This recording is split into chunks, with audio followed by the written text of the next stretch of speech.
शमशान की रात। राहुल एक युवा पत्रकार था जो जीवन में सिर्फ बड़ी बड़ी खबरों से नहीं बल्कि छुपे हुए सच से भी रुचि रखता था। उसे ऐसा काम करना था जहां बाहर से कोई देखने वाला नहीं हो, जहां डर और सिसकियां अपने आप बोलती हों। ऐसे में उसने सुना था कि गांव के पुराने शमशान में रात के समय कुछ असामान्य घटनाएं होती हैं। एक दिन उसने तय किया कि वह उस शमशान घाट में रात बिताएगा, अकेला। ऐसा इसलिए क्योंकि वह चाहता था कि वो अपनी आंखों से देखे कि कब क्या होता है और क्यों उस जगह का माहौल रात में बदला हुआ महसूस होता है। प्रवेश। रात लगभग 11 बजे थी। माहिर गांव के पास स्थित वह शमशान घाट सुनसान था।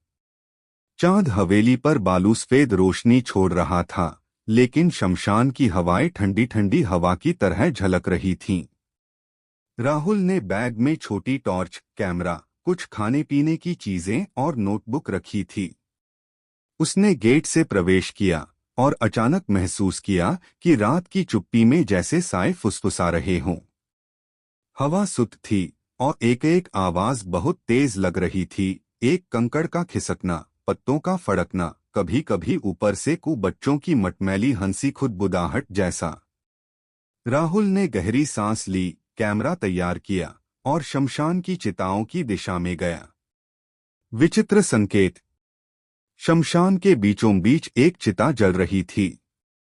आसपास कुछ खाली हो चुकी चिताएं थीं, राख बिखरी हुई थी और एक पुराना पीपल का पेड़ बीच में खड़ा था, उसकी छाव में रात के साए घूम रहे थे। राहुल ने अपने कैमरे में रिकॉर्ड करना शुरू किया। थोड़ी देर बाद उसे लगा कि उसकी टॉर्च की रोशनी धीमी हुई है। उसने बैग से बैटरी बदली। उसी समय हल्की आवाज आई, क्यों आए हो? राहुल ठिठका। आवाज बिल्कुल पास से आई थी, लेकिन उसने किसी को नहीं देखा। चारों ओर अंधेरा था। उसने सावधानी से कहा, मैं रिपोर्ट तैयार करना चाहता हूं, पर जवाब नहीं मिला। सिर्फ हवा चली। आत्मा का दर्शन। राहुल आगे बढ़ा, चिता के करीब गया। तभी पेड़ की पत्तियों में हल्की सरसराहट हुई। उसने टॉर्च ऊपर की ओर तानी। पेड़ के पीछे कुछ सफेद वस्त्र में एक आकृति लुकी हुई थी। आंखें चमक रही थीं। राहुल ने झट से कैमरा ऊपर उठाया। वह आकृति धीरे धीरे आगे आई। वह एक युवती थी, सफेद साड़ी पहने, लंबे खुले बाल, चेहरे पर पीड़ा का आभास। वहां खड़ी थी, देख रही थी। क्यों रुके हो? उसने धीमी आवाज में कहा। राहुल डर के मारे खड़ा रहा। युवती ने पूछा, तुम्हें इन चिताओं की आग नहीं दिखती? ये खामोशी क्यों? राहुल ने कंपकपाकर बोला, मैं रिपोर्ट के लिए आया हूं। उसने एक तस्वीर निकाली। मेरे लिए? उसने पूछा। राहुल ने नहीं कहा। फिर युवती ने कहा, मेरी राख यहां पड़ी है और मैं शांत नहीं हो सकी। रात में आना मेरा काम नहीं था, लेकिन मेरा इंतजार वही कर रहा था। भयावह मोड़। उस वक्त चिता की आग अचानक बढ़ गई। पलक झपकते झपकते लौ बड़ी हुई। हवा ने तेज झोंका मारा। टॉर्च बंद हो गई। राहुल भय से चिल्लाया, क्यों? उसी क्षण पीछे से एक आवाज आई, उसने वादा तोड़ा था। राहुल ने पलटा। वहां एक काला साया उभरा, जैसे शमशान की गहरी छाया। युवती ने पीछे देखा और धीमे से कहा, मेरी वादा। राहुल ने भागने की कोशिश की, लेकिन जमीन बड़े धीमे गहरे खांचे की तरह महसूस हुई। निर्णय एवं मोक्ष।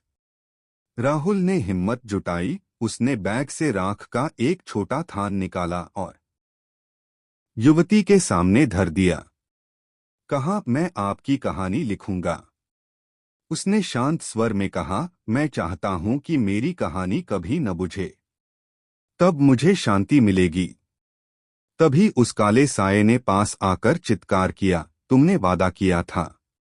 लेकिन युवती ने आंखें बंद कर लीं। चिता की लौ मंद पड़ने लगी। साया धुंधला हुआ और युवती एक हल्की मुस्कान के साथ गायब हो गई। राहुल बाहर भागा, सांस सांस कर। सुबह के पहले किरणें शमशान घाट पर पड़ रही थीं। उसने कैमरा देखा, हालांकि कुछ रिकॉर्ड हुआ था, लेकिन बेहद अस्पष्ट। वो गांव वापस आया। उसने अपनी रिपोर्ट लिखी, शमशान की रात, एक आत्मा की पुकार शीर्षक से। और उस रात के बाद उसने कभी अकेले शमशान नहीं गया। सीख: हर जगह की शमशान सिर्फ अंत का स्थल नहीं, बल्कि यादों, वादा टूटने की पीड़ा और शरण की चाहत का प्रतीक हो सकती है। डरावनी कहानियां हमें यह सिखाती हैं कि अंधेरा सिर्फ भय नहीं, समझ का आह्वान भी हो सकता है। यदि आपने किसी से वादा किया है, मान लीजिए कि कुछ वादे परछाइयों से भी भारी होते हैं।